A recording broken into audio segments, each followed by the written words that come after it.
Welcome to Couch Lock, your number one movie podcast. This week we're shining the spotlight on Scream 6. For now, we'll keep the spoilers masked, but a little later we'll be gutting them wide open. So Mike, quick question. What's your favorite scary movie?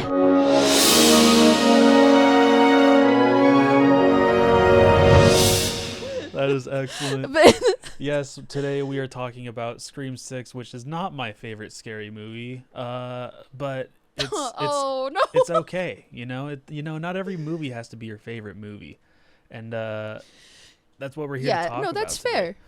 So yeah, the story of Scream 6 follows Sam and Tara Carpenter, played by Melissa Barrera and the one and only Jenna Ortega, and it follows those two as they're dealing with the aftermath of the last Scream movie. Sam Carpenter's dad is Billy Loomis, the original killer from the original, or one of the original killers from the original Scream. And as there's another ghost face running around. It's the sixth time it's happening. You sometimes lightning strikes 6 times in various locations now, because we have actually left Woodsboro and are now set in New York City, of all places, right? Yes, and I think that's one of the film's strengths, is having it be set in New York City. It's such a new environment for this sort of movie to take place, which we sort of talk about in an upcoming episode. However, it's a very good backdrop for this. It's not the small town that you're used to in these Scream movies. It's a huge town. Anybody, and they play off of it with it being Halloween and people dressing up as the killer, and there's a lot of social commentary in this movie as well, which I appreciate, as well as it talks about the state of films and franchises, and how that is affecting the ongoing Hollywood movie experience, if you will. Yeah, and honestly, it's part of why I really enjoyed this Scream movie. Without saying too much about it, it provided some more modern, comedic relief during some of those more intentionally scary scenes. So I felt like it wasn't so gut-wrenchingly, oh my god, I'm going to barf up my lower intestine right now scary. Right. It was more like, this is absurd and I'm enjoying it, and there is some crazy gore, wicked, gnarly horror elements happening in front of me, but it's funny. It feels like a thriller movie with a horror background almost, and the music kind of plays along into that too. The music's this big bombastic. It's not necessarily very tense or scary. It's more it feels almost like an action movie at times to me. And even a lot of the movements, a lot of the the chase scenes, that sort of thing, how the characters are moving through the city. It's got a really nice pace to it that doesn't make you feel too much dread. Sometimes in these more more paranormal, heavy horror movies like that, it's all one creepy house you're in the whole time, and it just feels so heavy, and you just feel anxious the whole time because you're always in it. But this movie is moving so fast, and they're going from location to location and moving around the city so much that it's never too much. You're always on the edge of your seat, but it's never wow, I'm just so paranoid and anxiety ridden right now, I can't enjoy it. Right, yeah, and it definitely plays into that as well, because it does kind of tighten up sometimes and try to get some anxiety out of you with a few scenes, which I think they do pretty effectively. And I enjoyed a lot of the acting in this as well. It was very well acted by the two main characters, as well as all the side characters. I feel like they all captured some sort of individuality, especially with the more intimate moments. And again, there's more around that and the more psychotic characters that we can get into later on. But overall, I really enjoyed the acting, and I think the character work, I liked the side characters a bit more than the main characters, I think. But that could just be personal preference. Yeah, the side characters definitely fleshed it out, and they do a good job, I think, of carrying the film. moving us through different scenes, not overacting in moments, but also being aware of the meta nature that Scream movies generally have. I think Yes. I think giving the actor the task of balancing those two things can be really difficult. Like, hey, we want you to overact on purpose, but without too much overacting that it's atrociously horrible and we can't clean this up. Right, You know? and this movie kind of has the luxury of being able to fall back on that. Some moments I felt that it was pretty cheesy. It kind of felt Yeah. like a franchise to me, which I don't typically But enjoy. But that's obviously what this is yeah. here. But like I said, it has the luxury of being able to fall back on, like, oh, there's this whole meta conversation happening throughout the movie that we're doing this on purpose because it is cheesy and we're acknowledging that, or what have you. And that's like really kind of always been the basis of the Scream movies, even from the very get-go. It's always been like always had that satirical element of all these horror tropes, right? So if you go into this movie expecting that to be there, like they do a great job of giving the fans that part of like going to a Scream movie. And I think that viewers will also be like really surprised and excited about the things that they've added. Like we were saying, because of the change up of where it's based in New York, we get a lot of new opportunities of ways we can scare people. Right. So I think they take I think they did a really good job of just tying it all together and pushing us forward. At the same time, I think that they've opened the door to a big future where we could also get a lot more out of this franchise. Yeah, I'd be interested to see what else they come up with for sure. Maybe separate from this story, if like there's a crazy killer elsewhere in the U.S. that became obsessed with this story and decided to pull this on one of their classmates or something. I don't know, but one thing I really did. Hey, 10 people have done it before. Why? Yeah. How many people? Yeah. Why not? Why not another? One thing I really did enjoy is the more personal moments between the core four, I will call them. You'll know once you watch. Oh my god. I did enjoy those more personal moments between them. I feel like it showed real relationships, real struggles with those relationships and how people bond and become closer. And I think they really kind of nailed that, which gave the movie a lot of heart for me. Oh yeah, and I think it's really like I don't know, it's part of why like how I was saying there are like funny moments to kind of break up that intense suspense you're feeling. It's partially because these supporting characters are really good at making you like them. A lot of times in horror films it's like the opposite, right? You're like sometimes you're even like rooting for somebody to die. You're like, oh my god, they're so fucking annoying. But like in this instance, I did feel like anytime a side character was threatened with a situation, I always did kind of feel like my stomach jump up into my throat. Like, please, nothing bad happened to this one. Right. Yeah, for sure. I felt that too. I did feel that as well. Right. But at the end of the day, you're watching Scream, so bad things are gonna happen. I also will say they "God." set it up to make it really feel like anything could happen, and I felt that throughout the whole movie. It's kind of like Oh my anyone's goodness. expendable, anyone can die, anyone can be the killer. Like you don't know what's gonna happen, and I did feel that way It's throughout like, the whole yeah. thing until the big reveal. Yeah, they did a really good job with that as well. Like the whole revealing part, like the revealing of the masked psychopath ghost killer is always like a big part of all of these Yeah. movies. And The big monologue. the big monologue, all of that, but like how they played it this time was really good. You liked it. Oh, I did like it a lot. Honestly, I would say at the end of the day, if you want to go just have a good time at a scary movie and be prepared for something that, yeah, it's going to have the jump scares. Yes, it is going to have the gore, but is also going to make you laugh and giggle and just leave having a very good time. I feel this is a good movie Yeah, for you. it's a fun movie. I would say so as well. It's a fun movie to go see in the theater. especially Yes. a packed theater. That would be, or the drive-in for Oh my gosh, yes, I went and saw it at the drive-ins. so she wouldn't get And it too was scared. raining. It was it was actually because there's like this car in front of us and the kids kept getting out of it and like running past our car really fast. I was like, oh my god, please lock the door, lock the I'm door. gonna throw on the ghost face mask if these kids don't stop running around.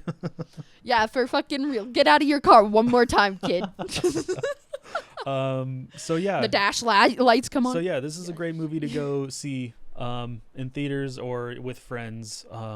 We would definitely recommend. Now let's gut this bitch. Okay, to dive in a little deeper. Ew, that sounds bad considering the context of gutting. Anyway. So, like, right from the top of this film, right? I love Samara Weaving. I think she's beautiful and a great actress. I loved her in Ready was or Not. that was that the girl she- from the beginning on the phone? She's the teacher, yes, Okay. who's trying to meet up with her mystery date from hell. And this is why they say not to meet strangers, okay? Because you never know when one is going to lure you into a dark alley and not be a date, but in fact be a psychopath. Right, and this is the beginning of this movie really shows you how they're going to subvert your expectations. She gets the call. You know right off the bat that this woman is going to die. It's a Scream movie. Yeah. Can you tell me anybody who's survived the The opening? first phone call, right? And they're talking on the phone, and it's kind of funny. She's a horror movie professor or whatever, and she's like, "There's certain rules that you have to follow. Don't go out by yourself. Don't do this. Don't have sex." And the guy on the phone goes, "Don't pick up your phone." Right. And she's like, "Yeah, that too." While she picked up her phone On the phone. Yeah, after this guy called her, and I thought that was pretty funny. I liked, and then they subverted your and expectations also again r- by after the killing, they showed the face of the killer right off the bat. Yeah, right from the get-go, because they talk about this several times in the film. Right from the get-go, they're explaining to you that nobody is safe and you don't know what's going to happen, right? Oh, maybe you shouldn't pick up the phone, right? Well, she's in a crowded bar in the middle of New York Right. City about to meet a blind date. Even that's unsafe, right? Yeah, And then you're right. We actually get to the alleyway. She gets jumped by Ghostface, brutally stabbed a bunch of times and left like a bag of garbage in an alleyway. Well, in that very moment, at the first, 5-10 minutes of the film, we see Ghostface takes his mask off. We see that and it's Spider-Man's bully.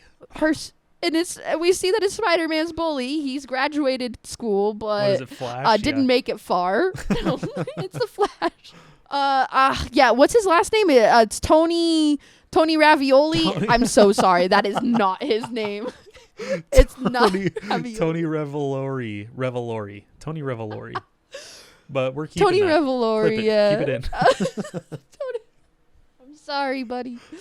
Yeah. So right away we get that reveal of who Ghostface is. And it kind of made me like, oh, okay, this is gonna be different. Yeah, and I felt the exactly movie's the off, same. right? Yeah, I felt exactly the same way.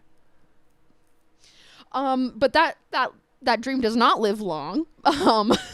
No, and then it flips the script on its head again because now the hunter is being hunted because it follows Tony's character Jason follows him home, Right. where him and his partner had this plan to kill Sam and Tara because they're obsessed with the killer. It's like that would be the setup for another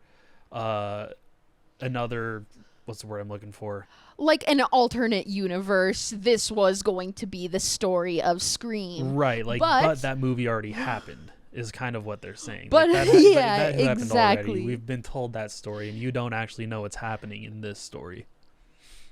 It was like it's like this movie became so meta that every step of the way it had to be like that like TikTok trend of like always keep them guessing videos. You know what I'm talking Yeah, about? for sure. where they were like, nope, like we're going to like bitch slap you 6 times in the first 20 minutes of this film as we make you question what it's even about. We do get introduced to Tara, right? Pretty early on. She's on her way to a party as Tony Revolori's character Jason, they like pass each other in the street, right? So we get the scene set that Tara is in New York City. She's going to school there, right? They've been there for about a year, but then Tony goes off back to his apartment, and that is where our true villain, our true Ghostface, jumps in, goes ahead and kills them, and of course, we commence with Scream 6. Oh, I want to bring this up because this is okay. It's my fault that this movie didn't meet my expectations. Okay, here's what happened. Oh. They're going through the Scream theater that is set up, which I also liked how the Scream theater had the different costumes stood up, right? Like it was a Marvel movie. Just kind I of was waiting for one to jump out the whole time. Oh, I didn't even think about that. I just liked how it kind of mirrored like a Marvel movie or like a Batman movie. They have all the like suits. the Iron Man suits. Yeah, they have all the suits up. It totally reminded me of just franchise just stuff. Yeah, sure. Same with all the props and stuff inside. It just reminded me of that. It's just like some fucked up museum. Yeah, exactly. They talk about the TV that kills Stu in the original movie, the other killer, right? Other than Sam's dad. And Mindy says, yeah, if you believe he's dead. And I had a theory going into this that it would be Matthew Lillard's character committing this, and he was going to have this whole monologue where he says, you could try to do all this stuff, but it's never going to be as good as the original, and it was going to be him. And I was like, oh, that's going to be so sick. So like I wrote this movie in my head and I hyped it up. Okay. And then, obviously my wishes were too big, and that's my fault. I shouldn't have gotten ahead of myself like that, but my idea of that was so epic and grandiose. I was like, oh, they have to do that. That would be fantastic. I actually thought about that too, but then the Brendan Fraser thing happened, and I can explain a little bit. Please do. So, like, you know how Brendan Fraser had his heyday, right? Like, we were kids, but our parents remember when he was like hunka burnin' love. And so he was like in a bunch of movies, and then he just kind of like sizzled out. But this year, I guess technically at the end of 2022, he had a resurgence. Brendan Fraser's stock skyrocketed. Now he's on talk shows, and he's popping off, and he's selling products. And I think my theory is this. I think you're right. I think we are going to get that Matthew Lillard moment, and I hope we do, because you're totally right. That monologue would be fucking sick. I was writing notes in the theater, and I was like prepared. I went with my brother, and I was prepared to show him my phone after they reviewed Stu at the end being the killer. I was like, oh, I'm gonna be so cool. Yeah. But none of that happened, which is okay. I just kind of hyped myself up a bit too much for it. I thought it was gonna be way bigger than it was. Well, and that's my fault. Well, yeah. No, but here's the thing: is Brendan Fraser can kind of go out there and like pick some roles right now, right? I think they are waiting for that moment to happen with Matthew Lillard. Now, I think it's going to take a little more time, but we have a Scream 7 coming, right? Yeah, so they did give us a little Easter egg this time. Yeah, so clip maybe this, because we're this is a couch lock prediction here. We're predicting that Scream 7 Matthew Lillard is the killer. That's bold, but I think it's a safe bet, buddy. Ghostface, Matthew Lillard's coming back. Matthew Lillard's coming back. 2024 Ghostface. He didn't die. He's not dead. He's not dead. Okay. If you believe he's dead, that's what killed him. But that was definitely a very like intentional nod. I believe. I feel like that was very intentional. Every single thing they do in this movie franchise is. It feels intentional because it's so unintentional. You know what I mean? Yeah. Like that's part of like the secret sauce of what made the Scream movies kick to begin with. And I love the scene when they're all sitting around outside, and Mindy, Jasmine Savoy Brown's character, she's literally wearing a T-shirt that says "Fem Lead" on it. Oh yeah, yeah, and it would kind of mirror And- the last movie where they did the same thing. They deconstructed the horror movie tropes, and this time Well, she and goes, if you go we're not back- we're not in a sequel. We're in a franchise. Dun dun, and the music cues and everything. But that's part of it too. Like in that movie, in that moment, we get some of those original callbacks, right? Like the whole "this is the part where," you know what I mean? Right. Like that has existed in so many Scream movies. We get it again in this movie. This is the part where, and you go, "Oh, haha, he said it." Well, and, you and know. another thing that was kind of like leading me to predict that in this movie was the countdown of masks. They were going from the last movie, Scream 6, to the 4, to the killer yeah. of or to 5 to the killer of 4, and then 3, and then 2. And I was really just I was convinced. I would have probably bet $100 that they were gonna end it with the original, because there's nothing as good as the original. You know, but the ending they did come up with was kind of interesting, right? Oh, yeah. Because we're left off with Sam Carpenter. Well, now she's kind of tasted it a little bit. She's put the mask on. She's played with the knife. Right, as she told And- her therapist, she dug it. She liked doing that. Yeah, and it's in her blood. Let's face Yep. it. Yeah, she still Now- gets talked to by her dad. Now, here's the thing, though. We see her take the mask out of the Scream theater, but she doesn't dedicate to it. Tara, kind of in a not so obvious, but very obvious kind of way, is like, hey, this is the path forward. Come with me. Right. She's holding on to the mask, and she realizes she can't have She both. can't. Yeah. she drops can't the hold mask. on, and I did dig that too. Her sister brings her away from that dark path of murder and serial killing, and takes her to the future, if you will. Right. Which I did yeah. appreciate Yeah. that as well. Exactly. There was some good character growth, and I liked the way that they make it so in your face, like the scene where Sam is holding on to Tara's arm She as she's literally slipping has to down let into go. she literally has to let go and let Tara go fight her own battles, Yeah. basically, so that she can in turn go fight her own. Here's my question, though, because we see time and time again, Tara tends to be the more spontaneous, quick to react, and more, I don't know, like the way that she punches fucking Gail, right? She punches her in the face. Do we see potential of her becoming a ghost face in the future? So- Because she too is a carpenter. Yeah. Well, and when she was stabbing the what was his name, the brother, Oh, Jack? yes, Was it the Ethan? Ethan. surprise. Was it Ethan? Ethan, yeah. Jack fuck. Champion, who plays Ethan. When she was stabbing Ethan, you could see Yes, a little it's smile on Ethan. her face. Like, oh, maybe I too am enjoying Like, oh, this.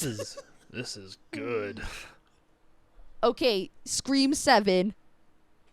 Matthew Lillard. Stu is coming back. Stu's got to come He's back. teaming up with Tara.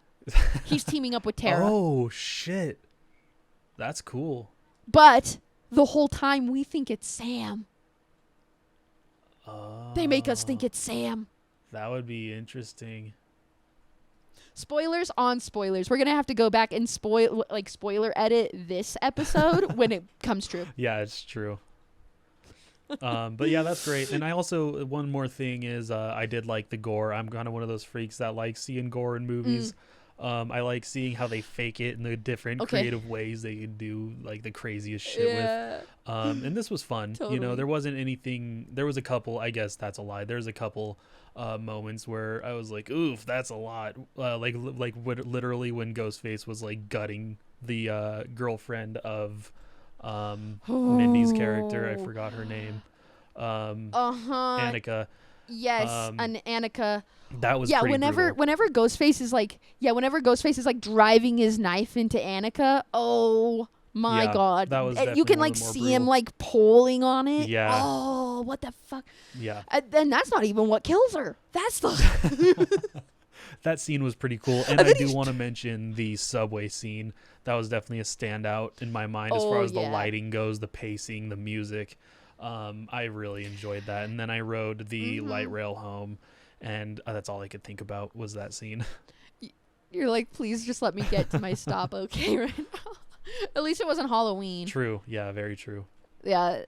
Yeah, which is so interesting because we've seen scenes like that play out before, but this one still gets you like kind of like, oh my God. Also because you love Mindy so much. Right. Yeah, you don't want to see Mindy go. She's the You best love part of Mindy the so whole much. entire movie. Well, yeah, and that's also part of it. Like you love Mindy so much, but you also love Chad so much, and they're siblings, so you don't want to see Chad hurting, and now you're sad for Chad Yeah, too. But for he's sure. probably And gonna die then anyways. Chad Which lives. somehow he doesn't. Chad gets brutally was- stabbed and he lives. Yeah, that was one thing that I was almost like, as much as I did love these characters, I was a little disappointed that like not more of them died. Right. Like they all kind of just survived these like brutal attacks. Right, like somehow. I said, they set it up to where anything could happen. They had me Mhm. believing that anything Right. could happen, anyone could die. Yeah, and then And nobody then no one dies.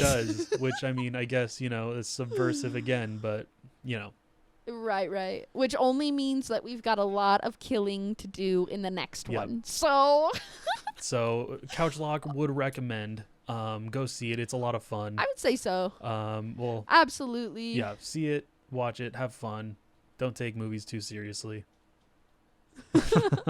And don't forget to like and subscribe. You can find us everywhere at Couch Lock Pod. We're going to be back on Wednesdays, Fridays, and Mondays with all sorts of fun movie reviews and conversations.